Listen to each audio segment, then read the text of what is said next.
Kaabot-abot na perwisyo ang pinagdaraanan hanggang ngayon ng mga residente ng istansya sa Iloilo, bunsod ng langis na tumagas mula sa power barge ng Napocor.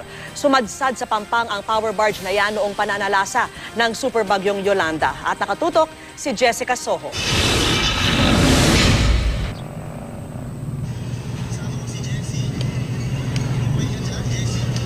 Hindi lang doble kundi triple ang pinsalang idinulot ng super bagyo dito sa bayan ng Estancia. Dahil sa malakas na hangin, nasira ang maraming mga bahay at istruktura.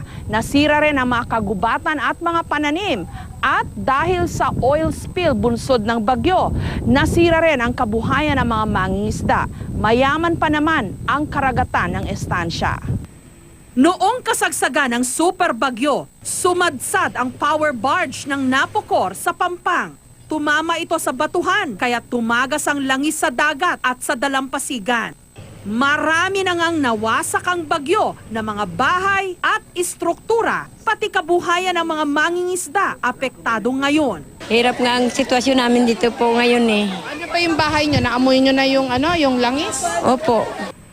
Delikado rin ang masangsang na amoy ng tumagas na langis sa kalusugan. Kaya't mahigit 1,000 mga pamilya ang sapilitang inilikas at ngayon nakatira sa mga tent. Yung effect, hindi lang siya acute or sa ngayon lang yung effect, kundi sa kalaunan, baka ang chronic effect nito ay mas malala pa. Pero yung tumagas medyo na-contain nyo na. Naka-contain naman dito, ma'am.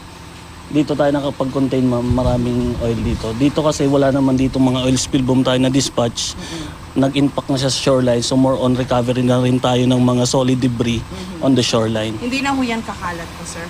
Hindi na, ma'am. Hindi na ho lalala? Based dito, ma'am, sa mga containment measures natin, intact pa naman siya.